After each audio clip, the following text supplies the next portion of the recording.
Pressure போடுற மாதிரி இருக்குமா? அடா பாப்பா பட்ராஸ் மேட்னி. என்னடா சொல்லு.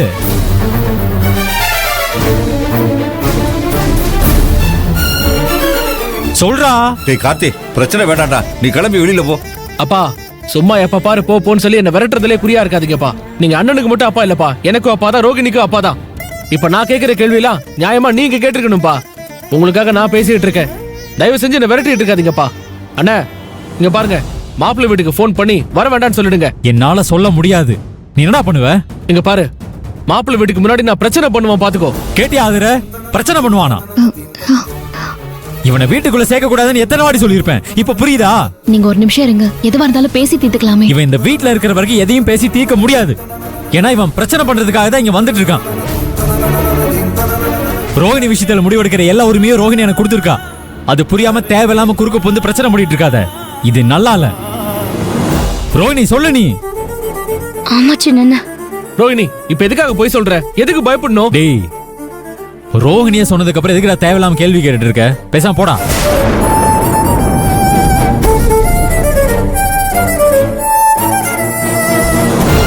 இங்க பாரு, ரோகிணியை மிரட்டி மிரட்டி நீ சம்மதிக்க வச்சிருக்க. அதனாலதான் நான் கேள்வி மேல கேள்வி கேட்டுட்டு இருக்கேன்.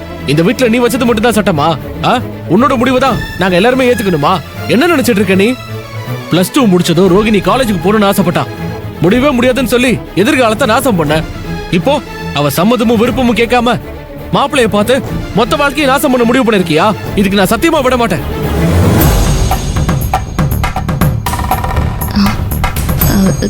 கார்த்தி, உனக்கு ரோஹிணி மேல எந்த அளவுக்கு அன்பும் அக்கறையும் இருக்கோ அதை விட அதிகமாவே உன் அண்ணனுக்கு இருக்கு கார்த்தி.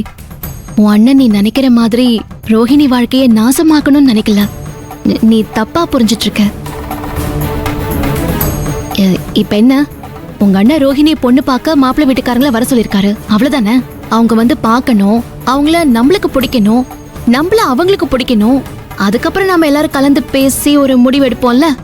அப்ப என்ன பேசணுமோ அதை அப்ப பாத்துக்கலாம். இப்ப எதுக்கு தேவையில்லாம பிரச்சனை பண்ணிட்டு இருக்க? கார்த்தி, நீ கேக்குறதும் நியாயம்தான், உன் அண்ணன் நடந்துக்கிறதும் நியாயம்தான். நாங்க எல்லாரும் திட்டம் போட்டு ரோகிணி வாழ்க்கையை கெடுக்க முயற்சி பண்ணலப்பா. நீ பேசுறது அப்படித்தானே இருக்கு. ஆதிர சொன்ன மாதிரி எதுவா இருந்தாலும் அப்புறமா பேசிக்கலாம். நீ இங்க இருந்தா ஏதாவது பிரச்சனை நடக்கும்னு தான் பெரியவன் உன்னை கிளம்பி போடான்னு சொன்னான். உனக்காக ஆதிர பறிஞ்சு பேசி சம்மதிக்க வச்சிருக்கா. அதுக்காகவாவது நீ பிரச்சனை பண்ணாம இருக்கலாம்லப்பா. பிரபு ஒன்னும் அவ இஷ்டத்துக்கு எதுவும் பண்ணலையே கார்த்தி. எங்க எல்லார்கிட்டையும் கலந்து பேசித்தான் இந்த முடிவையே எடுத்திருக்கான். ரோகிணிய பொண்ணு பார்க்க மாப்பிள்ளை வீட்டுக்காரங்க வர்றது எங்க எல்லாருக்குமே சம்மதம் தாப்பா. தேவையில்லாம பிரச்சனை எதுவும் பண்ணாதப்பா. சின்ன, எனக்கு பெரிய அண்ணனும் அண்ணன் தான், நீயும் அண்ணன் தான். ஆனா நான் முதல்ல அண்ணனு கூப்பிட்டது பெரிய அண்ணனு தான். அப்பா இடத்துல இருந்து நம்ம எல்லாரையும் வளர்த்து ஆளாக்குனது பெரிய அண்ணன் தானே. இது வரைக்கும் நான் கேட்ட எல்லாத்தையுமே அது வாங்கி கொடுத்துருக்கு. காலேஜ்ல படிக்கிற விஷயத்தை தவிர அண்ணன் என்னோட எந்த விருப்பத்தையும் நிறைவேற்றாம இருந்ததில்ல. வேற எந்த குறையும் எனக்கு வச்சதும் இல்லைன்னு. என் வாழ்க்கைய நான் முடிவு பண்ணும் நீ நினைக்கிற. நீ நினைக்கிறதுல எந்த தப்பும் இல்லைன்னு. ஆனா நான் என் வாழ்க்கைய பெரிய அண்ணன் தான் முடிவு பண்ணும்னு நினைக்கிறேன். நான் நினைக்கிறதுல எந்த தப்பும் இல்லைன்னு.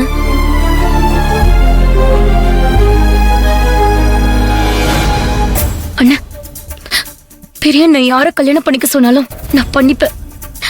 இதுல தயவு செஞ்சு நீ தலையிடாதண்ண. இப்படி சொல்லி நான் உன் மனசை கஷ்டப்படுத்துறேன்னு நினைக்காத. ஒருவேளை என் தலையில விழற அச்சத பெரிய அண்ணனோடதா இருந்தா, ரெண்டாவது அச்சத உன்னோடதான் இருக்கும்னு. தயவு செஞ்சு எனக்காக பெரிய அண்ணன் கிட்ட எந்த பிரச்சனையும் பண்ணாதண்ண, பிளீஸ்.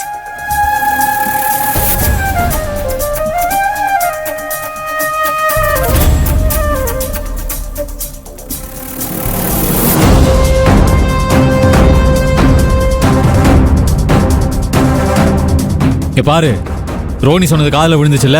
எந்த பிரச்சனையும் பண்ணாம எனக்கு தம்பியா ரோஹிணிக்கு அண்ணனா இருக்கிறதா இருந்தா இங்க இரு, இல்லைன்னா கிளம்பி போயிட்டே இரு. ரோஹிணி இங்க பாரு, உன் தலையில அச்சத விழுந்தா சந்தோஷம் தான். ஆனா இப்ப நீ கல்யாணம் பண்ணிக்கிட்டா அது உனக்கு ஆசீர்வாதமா இருக்காது. உன் எதிர்காலமே பாழா போயிடும். அதுக்கு நான் விட மாட்டேன். நீயே சொன்னாலும் கேட்க மாட்டேன். நான் பாக்குறேன் இந்த கல்யாணம் எப்படி நடக்குது. நான் பாக்குறேன். பாருடா, நான் எப்படி நடத்தி காட்டுறேன்னு. இந்த கல்யாணத்தை எப்படி நடத்துறதே எனக்கு தெரியும். அவன் கிடக்குறான். அதுல டைம் ஆயிட்டு இருக்கு. நீ வேண்டிய ஏற்பாடு பண்ணு.